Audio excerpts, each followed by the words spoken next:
are things to be concerned about as Arkansas defeats North Carolina Greensboro by a score of 65-58. This is Arkansas Basketball Recap. I'm Daniel Price. That's Jacob Price.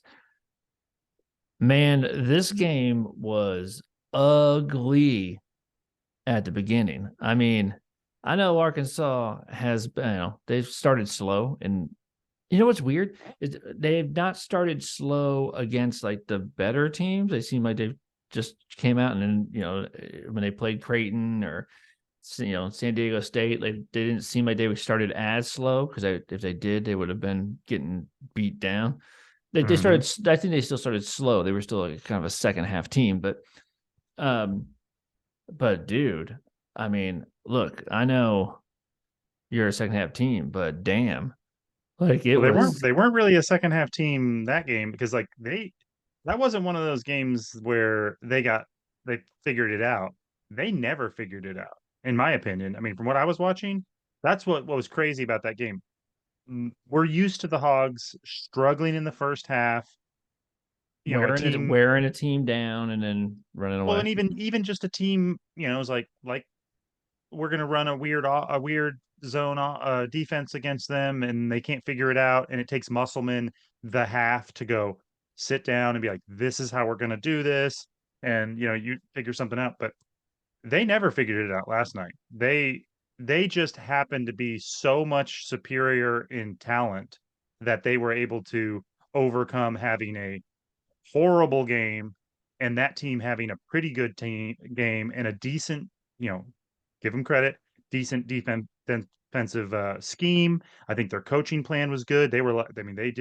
We saw this last year a whole bunch where they were like, you're going to have to hit threes because Yeah, we're going to yeah, be 10 feet away from you at the 3-point line.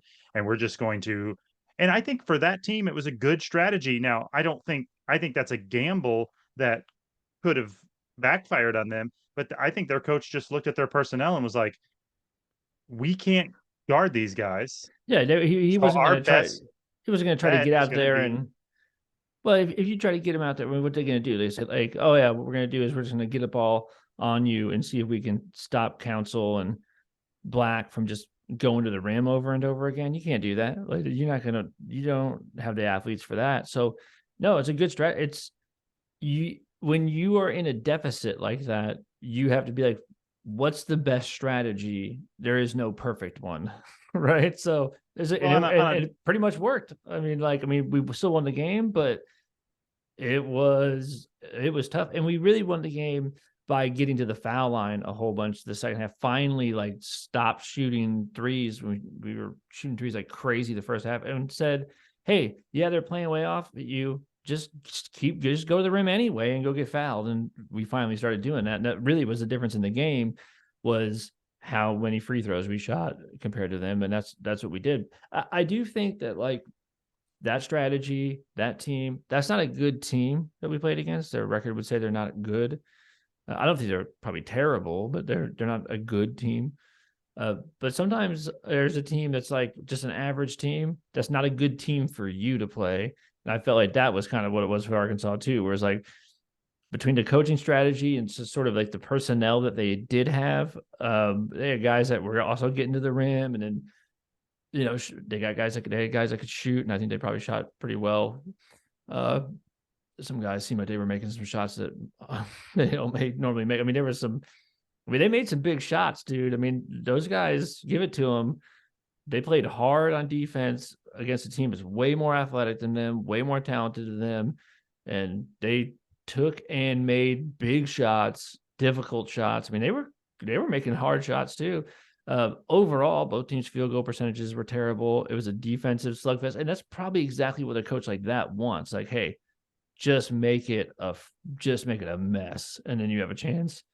yeah, I mean, the whole game was like, it's the kind of game that would have been, you imagine like trying to get a friend into watching basketball who's a soccer fan or something. And you're like, he's like, I just don't really like basketball. I don't, and like, you're like, you got to watch the Hogs. They're so athletic. And then you turn it on and it's like, never mind, just go watch soccer because you're never going to watch basketball again after watching this crap because it really was one of those games that was just really hard to watch. And like I said, it's hard to, I want to give them credit because I do think they had a good coaching, their coach had a good plan, the personnel executed it really well, but that team contributed to why we played so bad, but they were not the reason we played so bad.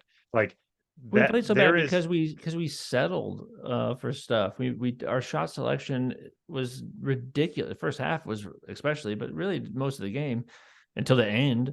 When when you just I guess we're gonna win this game now, and then you're like, why don't you do that the whole game? But our shot selection was bad. I mean, they were just off. I mean, little things like there was oops that went up that were like just a little off. Like they just couldn't bring it down. I do think this. I'm interested to know what you think about this. And by the way, the reason this is late is because we had like massive technical difficulties. If you guys knew how much time we had put into getting this out to you, you wouldn't be worried about it being late. You'd just be like, man, those guys are committed. But the uh I think like so Nick Smith comes back. Nick Smith plays. I mean, he's been back, but last game he played 24 minutes, 21, 24 minutes, something like that. This game, Nick Smith Jr. plays 39 minutes. He was played all but 1 minute of this game. And he scores 22 points. And you needed all those points. And Nick Smith is going to be great.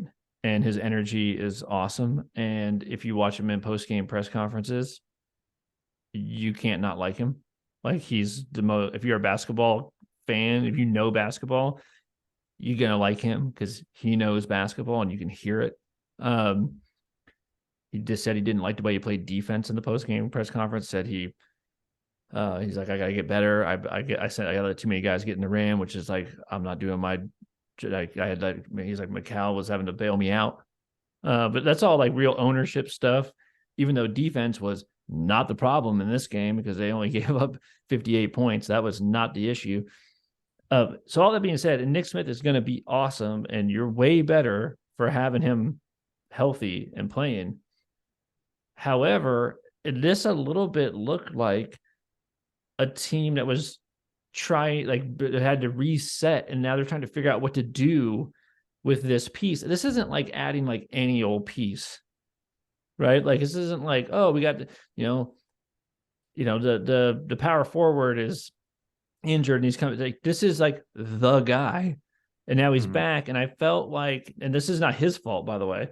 I actually felt like the team didn't do some stuff that there was more standing around and stuff. I think they were watching him a little bit. I don't know. Like it felt, that's how it felt. And the good thing is that they will figure that out. And Nick Smith is this team is going to be much better because Nick Smith is on it. And you saw glimpses of that. I mean, you saw glimpses of what exactly it is that he can do. I mean, just get into the basket, get into the foul line a ton. He's gonna get fouled a lot. That pull up mid range floater kind of stuff. We don't have that kind of that without him, and that's gonna be really important. Yeah, I mean, I think last night it's hard to know what exactly was there was. I think there was a lot of factors that made such an ugly game, and one of them was the Hogs are in sort of a, I mean, well, they're still in the beginning of trying to figure out how all these pieces work, period. And then they just added right as they seem to be kind of, not figuring it out, but getting some of the wrinkles ironed out, they threw another large wrinkle into it that has to be slotted in and figure out how to, how it's going to, how all these pieces and Musselman's got to figure out what the right rotations are and Yeah, all of that stuff. all the kind of stuff. Like when you're wanting to go get a bucket, are you giving the ball to Nick Smith and clearing out? Are you giving the ball to Ricky Council and clearing out? Ricky Council, and this isn't a dig on him because a lot of guys would do the opposite of this. He's a leading scorer in the SEC. He scores 8 points in this game, but he wasn't that aggressive. And I don't know if he was trying to let Nick Smith, have the team or what. But like there was They didn't run some of the same kind of action for him. It didn't seem like so. I think those two guys are gonna have to figure that out. I mean, the guy that I think is going to be just like completely fine and like just keep doing what you're doing is Anthony Black. I don't think he cares, like Anthony Black has 11 points, 5 rebounds. I mean, playing crazy D. I think he's just cool doing whatever. I think that the offensive, if you're trying to figure out where your shots are coming from, like Nick Smith and Ricky Counts are going to have to like figure that out, and I think they most certainly will figure it out. But that's a 1-2 punch that they just haven't figured out how to do it yet. Yeah, I mean, I would be more worried about them, but I actually think so. I think, like I said, some of those trying to figure out roles, young team early in the season, we've seen struggles in the first half that were similar to what was happening the entire game this one. But even last year and the year before, always every team has a game where they just absolute come out and lay a dud. And a lot of times it's a game like this where, in my opinion, one factor could be that you look at this team's first off, their name, like I don't even remember who they are, like you know what I mean? And then you look at their record on top of that, and it's like, oh, well, they're not even that great. You know what I mean? Like, because in basketball, it doesn't matter what the team is. You can get a freaking high school team, and if you look at them and they've got like seniors and they're 10-0, you're like, look out because they've got guys that can ball. Hmm. But you look at a team that's only won half their games, and you're like, okay, these guys are By the way, beatable. they were a bunch of seniors. Makes a difference in college. It makes a big difference, and but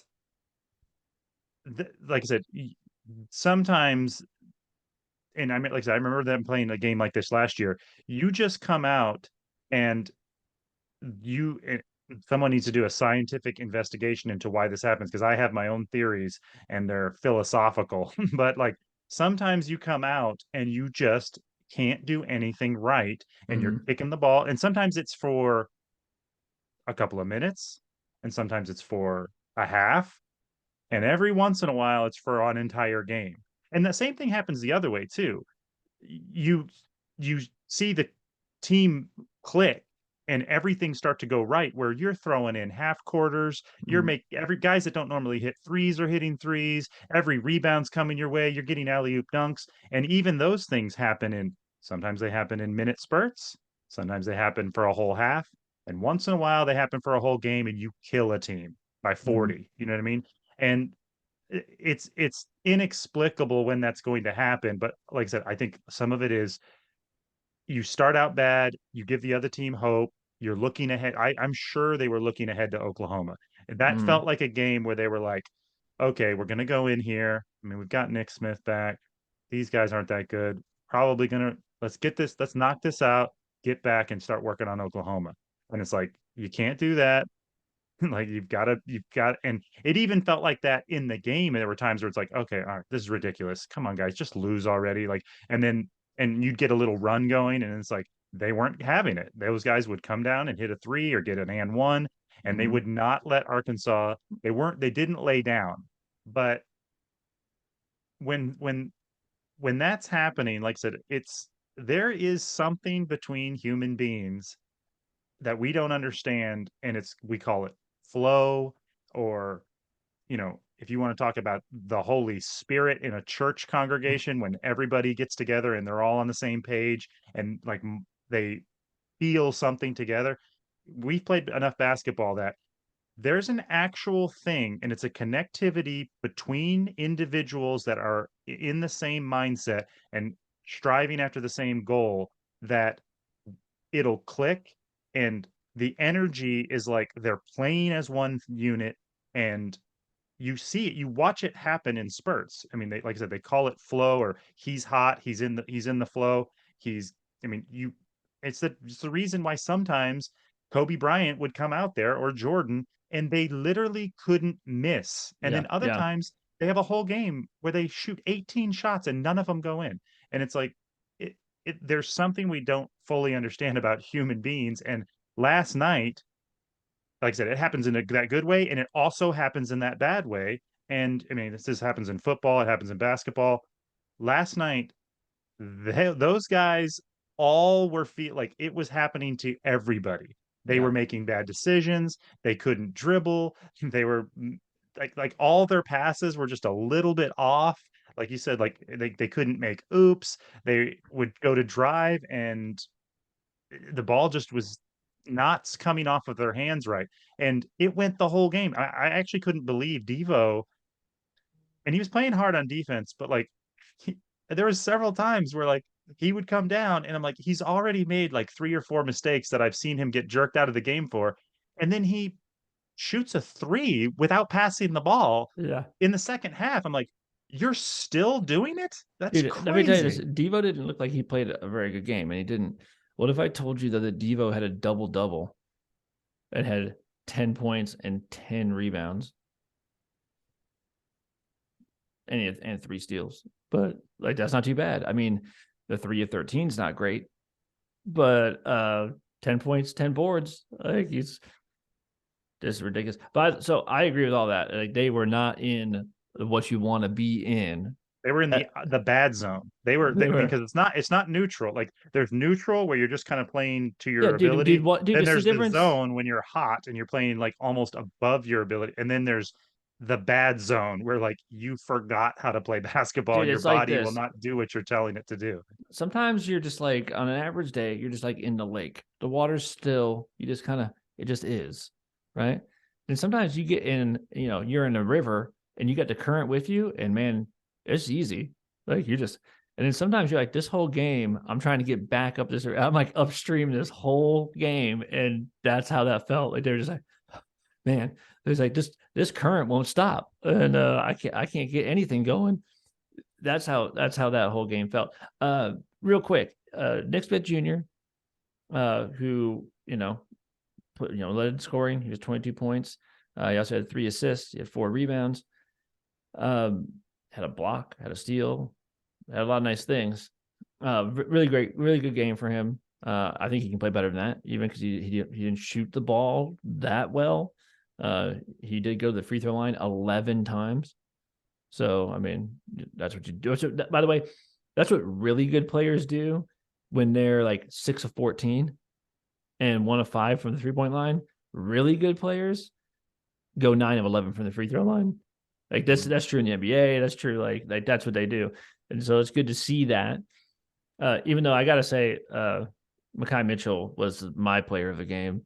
14. He had 14 rebounds, 13 points, 4 blocks, 2 steals. I thought that was the best game he actually has played this year. I agreed with the announcers. I couldn't believe that they didn't post him up more because he was having so much, like he was successful whenever they did it. Mm-hmm. And even not to necessarily to score, I thought because it is hard when a team has decided, which that team obviously did, they just were like, we are not going to beat this team unless something goes our way. So we're going to gamble that they just don't shoot threes well tonight because we know they don't shoot threes at a high level in any way. So we're hoping they're going to have a really bad night tonight. And that was a gamble that paid off. That came up aces for them. And it is hard I've been in that when you're in the zone and you catch the ball and you're open, it's like, I'm supposed to shoot this. Yeah, yeah, Otherwise, that like I need to penalize them for they're giving me this. One, it's kind of disrespectful. Two, there's what are we gonna do? Just pass it around the key like forever? Like they've got 5 yeah, guys in the paint. And but one way that you can open it up a little is to post up high, even not like all the way on the block, but post up a little bit away from the basket and have cutters just slicing through the lane. And it really gives your guy an opportunity to not let that double team come because there's people cutting through the lane. And also, I mean, maybe the Mitchell twins can't pass or something. But even if that's the case, post up Ricky Council or post up one of your forwards, you know what I mean? mm-hmm. And let him try to be in that pass and cut, drop a pocket pass in there. Yeah. Like Because I thought they should have been he was 4 of 5. He only missed 1 shot. He was 4 of 5. I mean, and then he was 5 of 7 from the Mitchell. free throw line. Yeah, Mitchell. He was 4 of 5. Yeah, and that one he missed, he barely missed. Like it was Yeah. like just when it was like still a really good move. He got all the way And in those there. were all actually giving him the ball. You know, we had the oop early, and then there's other, but those were all like shots because he didn't get any offensive rebounds. He had 14 defensive rebounds, so he wasn't like put back scoring those points. He's like, that's how you're not going to give him the ball more when he's 80%, you know, from the floor. Like, give that man the ball. And when like I said, once he started to score, like that's when you'll get a double team to come. Mm-hmm. And now I know most of the time when the double comes, I mean, they were going to double and triple, and it's like if you kick out, they were willing to let us kick out and take wide open threes. But you, if you've decided that Yeah, you're but not shooting threes, you and I both know that those inside out threes, I like statistically, when you catch the ball that's gone inside, when you're catching, like the percentage goes way up. it does. Then even just passing around, you can be wide open and just be like zipping it around the top. And then statistically, if that ball goes inside and then comes back out, you make more of those for whatever reason. Like, I mean, I don't know if it's that you know it's coming and you square up better and whatever it is. Like those are, and like we still aren't going to shoot a crazy percentage, but if you're going to shoot 18 threes, which Arkansas did, not like how many of those 18 threes do you think came from action like that? I mean, they did have a couple of good looks, but it was probably less than 5. Mm-hmm. You know what I mean? Like most of those were not necessary shots. But yeah, the other way to attack a double team though is through movement. Like Yeah. if you get a double team and someone cuts through the paint and somebody else cuts, along the baseline, you should have options to either make your move or pass the ball to people. I just thought they should have used the post to try to soften up that inside because yeah, it is hard no matter who you are, even if you're a great player like Ricky Council or something, like to attack the paint when there's, I mean, it's just like in football when they've got friggin' 8 guys in the box. It's like is you're supposed to pass the ball, you can't run the ball, but like there's other like when you if you have a quarterback that has no arm and he can't throw the ball more than 15 feet, then you need to figure out ways to get your running back in space. I don't Mm-hmm. know why I'm using football metaphors for this basketball, but I'm just saying it felt like they and I mean probably Musselman knows way more than I do. I don't know why they didn't seem to ever figure out how to actually attack, and I guess they kind of did. It just nobody really got it going. It was just Yeah. ugly the whole time. You know what I mean? And I felt Yeah. like earlier they should have went more in the post to their big men because they were having, um, pretty good luck there. Mm-hmm. And it was very frustrating when it's like, just post them up, dude. Like Yeah. it's working. Yeah. He So played 30 minutes, Makai played 32 minutes.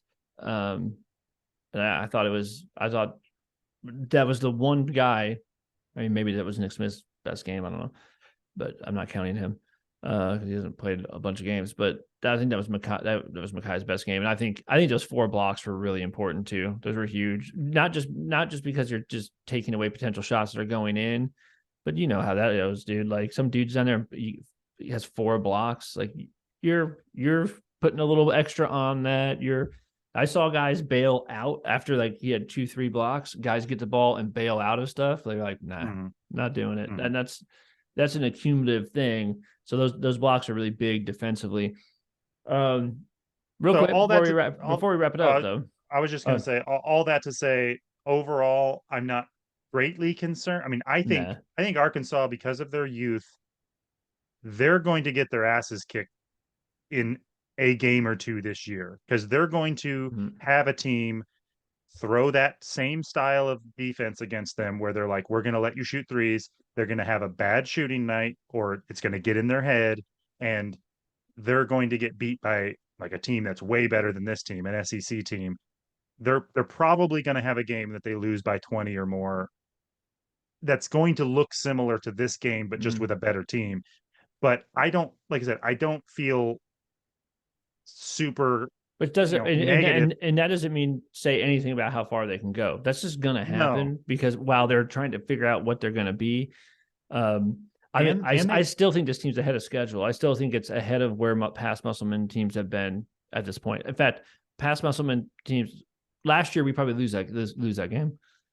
Yeah, and I would even say I think it's potentially I agree with what you just said, but I think that, it's potentially the thing that is the Achilles heel of this team. It could be, I mean, maybe their shooting percentage from outside will go up and they'll get more comfortable and more confident, and maybe Nick Smith will, like just start to become JD Note or whatever. But it's also possible that that is the Achilles heel Mhm. of this team, and it could end up eventually in the tournament being their downfall. It could, but I'm just saying, I don't think it's going to they're not going to play like this all the time. They're going to still be a very good team. They have plenty of potential, and these kind of games are more the anomaly. Yeah, It's probably going to happen again, but it's not indicative of like some thing that's not fixable.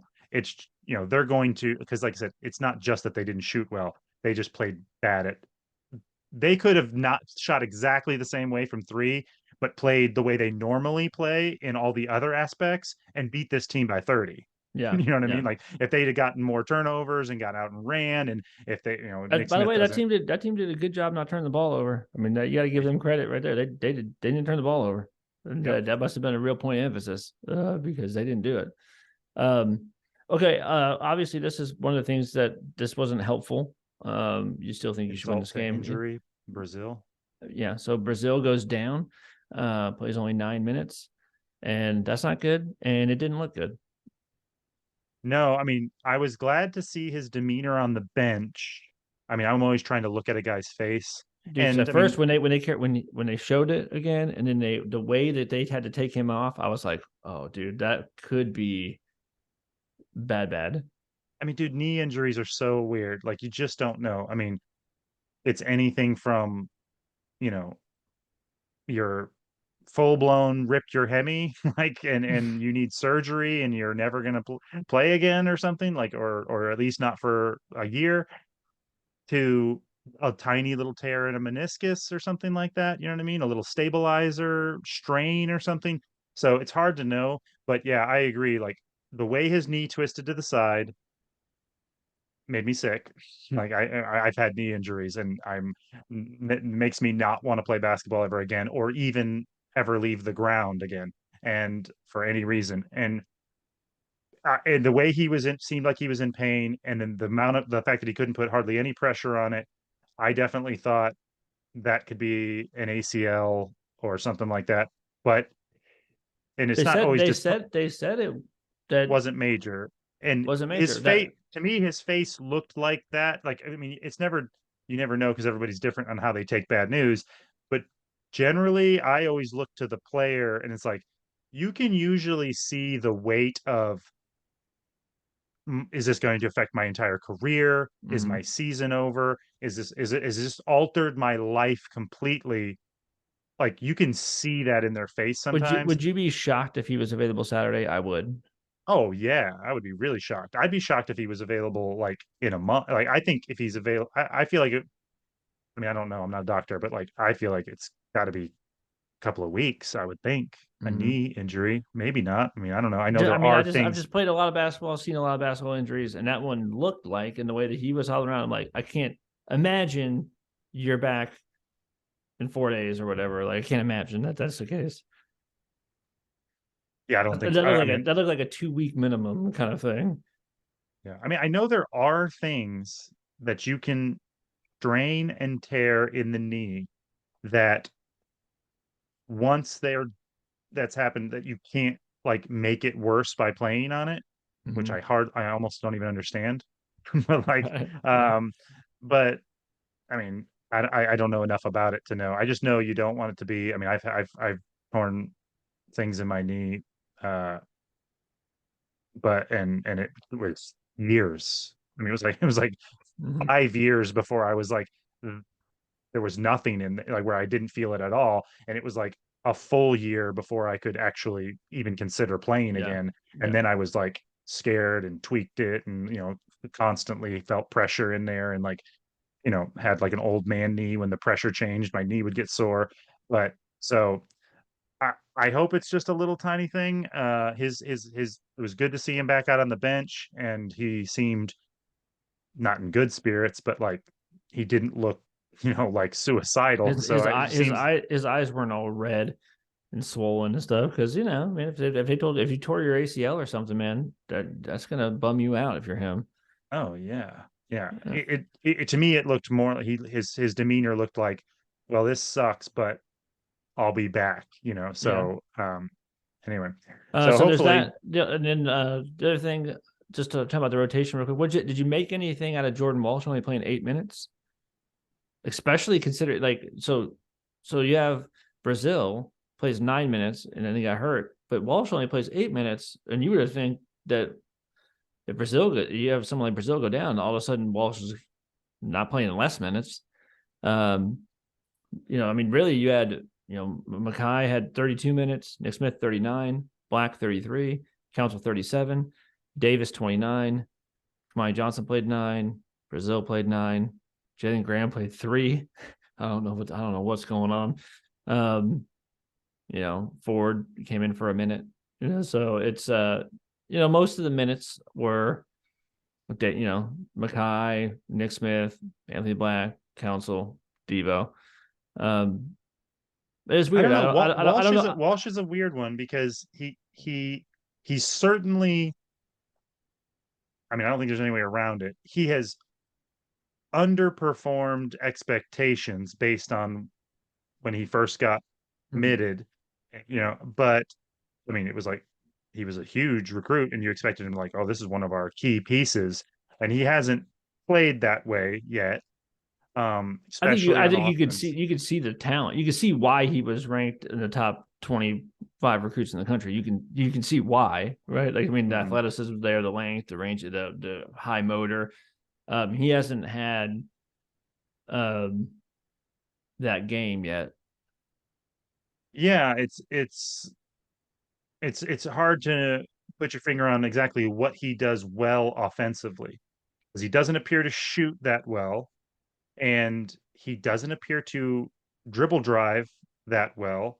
I mean, he's got a great body, but even him, like, it's not 100% obvious to me why he isn't getting some of these highlight plays that, I mean, I know he doesn't have the same body as Brazil. He doesn't have the same, maybe even as Council, but like he's still, I mean, is that like Black has had several Mm-hmm. highlight dunks and stuff, and it's not clear to me why he's not ever the one that's cutting into the bat. I mean, and it could be something as simple as coaches told him not to dive because so he can play back if there's a long Yeah, rebound yeah. and I protect don't the think. goal or something like Yeah, that. I don't think he's being put in positions to do that because you can't put everyone in position to do that. Obviously, um, he seems totally fine with being uh high energy. I just didn't understand in this game.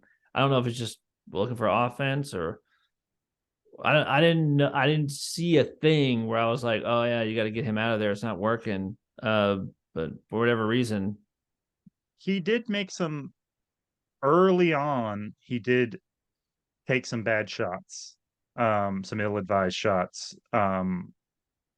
And I'd have to go back and watch it. I didn't pay attention to. Sometimes there's so many guys out there, like even with Graham, like I said, I don't always. He gets pulled sometimes, and after he just gets stuck out there, and I'm like, oh, I should have been watching whether or not because it's like you can get pulled with Musselman for like little tiny things like not when a guy it's not even your guy he's driving and he gets the advantage over his thing and you should have stepped over and you didn't, you know what I mean, and mm-hmm. I sometimes I'm not paying attention to that, so I wasn't. I'd have to go back and watch to see if maybe there was some things that Walsh didn't do properly on defense that got him in the bad side of Musselman or whatever, or what, because yeah, it was weird that once Brazil went down he didn't get more minutes. um Yeah, I but don't even. I think after Brazil went down, I don't even know if he went in the game again. have you watched Musselman's press conference yet? I have, yeah. Okay, what did he say? He didn't say anything about that. But what did he say about the game? Oh, Because I think that's kind of one of those games for me where he wasn't. He you wasn't. bury the tape. Yeah, he Like wasn't. just He didn't have a lot to say other than that. We didn't come out like we didn't come out the way we needed to come out. We didn't. uh, we didn't play with any urgency, and he had to figure that out and stuff. But he didn't seem overly concerned about it. Like he would, as far as he wasn't. He just said, hey, we're not there yet, and he gave a lot of credit to the other team and that kind of stuff, of course.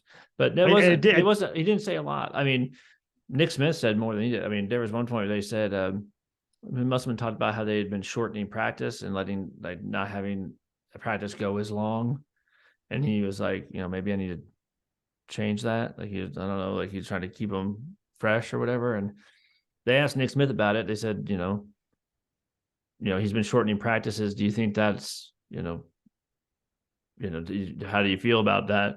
And he just said, I guarantee we ain't having no short practice tomorrow. So yeah, whatever that means. Extra suicides today. Yeah, I mean, I have to admit, weirdly, I actually never, even as unbelievably bad as they played in the first 10 minutes. I mean, if you didn't watch the game, they had like 6 points in the first 10 minutes. I still never thought they were going to lose. I started to think, not that I thought they might get. There was a moment I thought there was a moment where it was possible, like towards, like maybe with about 5 minutes left. I was like, all right, guys, come on. Well, because once you get under 5 minutes, now you've left it up to, fate. And it's like, if this team drops in, I mean, one guy gets hot and they drop in a couple of threes, which they kind of did do. Mm-hmm. Like, I mean, they only needed to hit 1 or 2 more crazy shots to make it where it's like, yeah, you messed around and you got. But I didn't like, it was so obvious that we were more talented than them.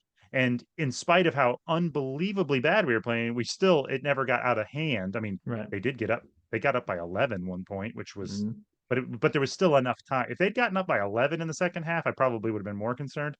But it felt like, well, we're gonna overcome this the whole time. And it was only in the last 5 minutes where I was like, I still felt like we were gonna win, because at that point it was like a 2-point game. But I was like, okay, guys, you've messed around, and now you've left this. This is kind of, not that it's out of your hands, but like, you're letting these guys really believe. Well, now you're leaving it to like a couple of shots, and you're gonna lose this game that you have no business losing. But yeah, they like I said, they just played a terrible game, and I think they need to just bury that game tape. There's not much to learn from that. Like, sometimes you just can't play basketball. So yeah. All right, man. Well, we got a big one coming up on Saturday. Get Oklahoma. If we play like that again, then I will be concerned. Yeah, you got to get up for Oklahoma. So I think that they will. Do you know what their record is? Oklahoma? I believe they are. I believe they've lost 1 or 2. I'm going to tell you right now. Because with basketball, like you never know. I mean, Creighton. Oklahoma is 7-2. Okay, so they're not. Let's look at their schedule. We'll see. They lost to Sam Houston State. They beat Arkansas Pine Bluff, North Carolina Wilmington, South Alabama. They beat Nebraska. They beat Seton Hall on the road. They beat Ole Miss. They lost to Villanova, and they beat Kansas City. So that, I mean, they got to be decent. They've had a couple of decent wins in there. Yeah, I mean, Nebraska, Seton Hall, Ole Miss, they lost to Villanova. It's not. There's Power 5 wins. And those losses weren't really right. Yeah, they lost to. I mean, the Villanova one. They lost to Villanova just the other day, December 3rd. Yeah, but that's Villanova. I mean, like, that's no. It looks like maybe those first games. They lost their first game of the year, 51-52 to Sam Houston State, and then they won. Houston State's one of those sneaky teams that's in the tournament a lot. Yeah. So that's Sam Houston State is also 7-2. I mean, They lost to Nevada and Oklahoma State, but they've beaten South It sounds like Dakota and Oklahoma Utah. got better. I think they had some early Yeah. losses and then figured it out because I mean, you wouldn't. I would be shocked if they had beaten Villanova. Honestly, I mean, obviously that's not a bad loss, and beating all those other like Ole Miss and them. Yeah, I Not wonder. I have to look. Like, how good a year is Villanova having? They're not having a good year. They're 3-5. really. Oh, dang. I'm just used to So, Villanova's always like in the top 10. they played a hard schedule though. So they beat LaSalle. Villanova's lost to Temple. They beat Delaware State. They lost to Michigan State, Iowa State, Portland, Oregon, and then they beat Oklahoma by 4. So whatever. Anyway, you got to get up for it. I'm not interested in losing to Oklahoma in anything. Mhm. So let's get up and get it done, dude. Yeah, dude. I mean, I kind of always don't like Oklahoma just in every sport. Just I don't know why. I mean, just old rivalries. But one of the best Razorback games I ever saw or ever remember was when they had Blake Griffin, and I think Oklahoma was. I want to say they were number one in the country at that point. They might have been number two. They probably were number two because I think there too, because I don't think we beat a ranked when we beat Auburn, who was ranked number Auburn, one. that We was the hadn't done first it. time. We hadn't done it in Yeah. a long time. Yeah, so they might have been two or three, but Blake Griffin was by far the college player to Yeah, watch. Like he was the one everybody was watching. And he came in and was his name Washington yeah, was our center? Dude, Washington just balled him out. Like he D'd him up and scored on him. Like it was like the best game he'd ever had. You know what I mean? I think he scored like 20 points on Blake Griffin and kept him down. So that was a lot of fun. I remember that. So let's let's do do it it again. again. That's it. All right, All right, buddy. man. Well, I will see you on Saturday. All right, dude. All See ya. right, see ya.